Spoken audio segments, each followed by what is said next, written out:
ಕಲ್ಯಾಣಾದ್ಭುತಗಾತ್ರಾಯ ಕಾಮಿತಾರ್ಥಪ್ರದಾಯಿನೇ ಶ್ರೀಮದ್ವೆಂಕಟನಾಥಾಯ ಶ್ರೀನಿವಾಸಾಯ ಮಂಗಲಂ. ಶ್ರೀ ಗುರುಭ್ಯೋ ನಮಃ. ಹರಿ ಓಂ. ಮಿಥುನ ರಾಶಿಯ ಆತ್ಮೀಯ ಬಂಧುಗಳಿಗೆ ಸ್ವಾಗತ. ಈಗ ನಾನು ಜುಲೈ ತಿಂಗಳ ನಿಮ್ಮ ರಾಶಿಯ ಜ್ಯೋತಿಷ್ಯ ಫಲಗಳನ್ನು ನೀಡುತ್ತಿದ್ದು, ದಿನಾಂಕ 6ರಂದು ಶುಕ್ರರು 2ನೇ ಧನಸ್ಥಾನಕ್ಕೆ ಬಂದು ಹಾಗೂ ಬುಧಗ್ರಹನೂ ಕೂಡ ದಿನಾಂಕ 19ರಂದು ಸಿಂಹರಾಶಿಗೆ ಪ್ರವೇಶ ಮಾಡುತ್ತಿದ್ದಾಗ, ಇದರಿಂದಾಗಿ ನಿಮಗೆ ಜುಲೈ ತಿಂಗಳಲ್ಲಿ ನಿಮಗೆ ಸಾಕಷ್ಟು ಧನಲಾಭ, ಕಾರ್ಯಜಯಗಳು ಇರುತ್ತವೆ. ಕಾರಣ, ಇನ್ನೂ ನೀವು ನಮ್ಮ ಯೂಟ್ಯೂಬ್ ಚಾನಲಿಗೆ ಸಬ್ಸ್ಕ್ರೈಬ್ ಆಗಿದ್ದರೆ ದಯವಿಟ್ಟು ಸಬ್ಸ್ಕ್ರೈಬ್ ಮಾಡಿಕೊಡ್ರಿ. ನಿಮಗೆ ಎಲ್ಲ ಪ್ರತಿ ತಿಂಗಳ ಅಪ್ಡೇಟ್ಗಳು ತಲುಪುತ್ತವೆ.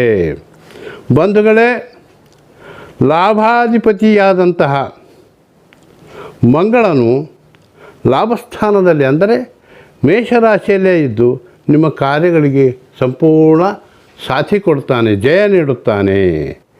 ನಿಮ್ಮ ರಾಶಿ ಅಧಿಪತಿ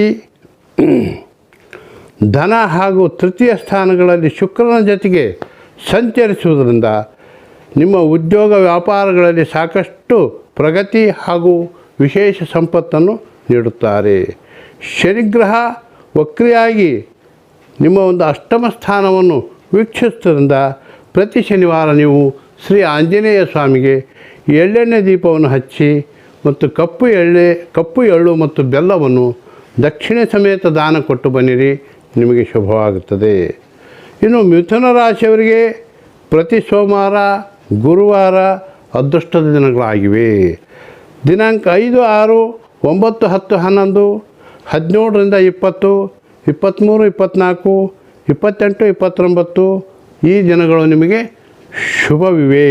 ಹಾಗೆ ನಿಮಗೆ ಶುಭವಾಗಲಿ. ಸರ್ವೇ ಜನಾಃ ಸುಖಿನೋ ಭವಂತು, ಸಮಸ್ತ ಸನ್ಮಂಗಲಾನಿ ಭವಂತು.